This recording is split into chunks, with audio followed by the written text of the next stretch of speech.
Kelly, thanks for being here. You look beautiful. Thank you. Thank you for having me. You took the trouble to match our furniture, which I know. really... Can you actually see me? Yes. Yeah. You're just a floating head with the blue behind you. First of all, congratulations. I was told that you recently became an American citizen. Is that right? I did. Congratulations. Thank you. Well, why? Why did you decide to do that? It was a tax dodge, really. It was so. Oh. It was my husband became a British citizen and I became an American citizen at the same time, so that we could avoid paying so many taxes. I know that doesn't sound very romantic, but anyway, but for me. Or very patriotic. I know. Here, I got everyone to applaud. Yay! Why did you do it? I didn't want to pay any money. Well, it was actually the most exhausting process, and during the whole thing, I kept saying, I don't want to do this that badly. Why are you acting like it's such a big thing for me to, you know, because it was just a year of just endless questioning. I had to learn 100 questions about the Constitution. I had to have all sorts of medical probes and tests, and I had I think someone was having fun with you there. There's no such thing. What else did I have to do? I had to show photographs of my wedding. I had to talk about how much I love my husband, which was very easy, of course. Anyway, it was just endless, and I bitched and moaned my whole way through the whole thing. My husband, meanwhile, all he had to do was pay 400 quid and say, God save the Queen. And he got a British passport. That's all you have to do. I know. Anyway, but finally I arrive at the naturalization ceremony, they call it, in Brooklyn, all sort of pissed off and furious about the whole thing. And I sat through this ceremony and I cried.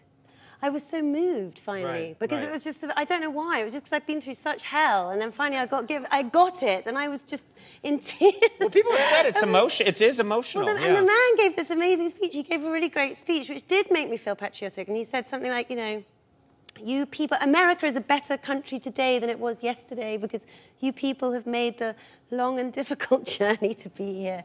I mean, it wasn't a very long and difficult journey. I'd come. Right. Oh, and then you stood up and said. Then you stood up and said, "No, this is just a tax dodge." But go ahead. It's your lovely sentiment. Anyway. Let's talk about that. You just shot your second film with Martin Scorsese, one of the great directors of all time. Are you becoming friendly with Martin Scorsese? Are you becoming chummy with him at all? I thought so. I thought I'd sort of become the teacher's pet, basically. I was quite confident of my relationship with him on the second film because we had done one together, you know, already, and he kept, you know, coming up and chatting to me and being friendly and sweet and asking me into his little tent, director's tent, for sort of chats about the scene and stuff. And I was secretly thinking everybody must be a little bit jealous of this because I'm really in tight. I'm really in. And then there was a disastrous day where it was his birthday and nobody had told me it was his birthday, and I was really annoyed because somebody had brought in incredible, extravagant presents for him, and you know, Sacha Baron Cohen was in it, and he bought this really amazing bottle of red wine, and Sir Ben Kingsley had bought like the finest cashmere from Italy or something, and I didn't have anything. And then I wish I hadn't remembered this, but at the bottom of my handbag, knocking around, was a birthday card I bought for my godson, which I suddenly remembered, and I thought, that is the most brilliant thing. I'm going to give him that card. And the card was, there's a British comedian called Catherine Tate. I don't know if you've heard of her, but she's about my age, but she's brilliant, but she dresses up as this old lady. That's one of her acts. She dresses up as this horrible sort of wee-stained old lady with her knickers around her ankles.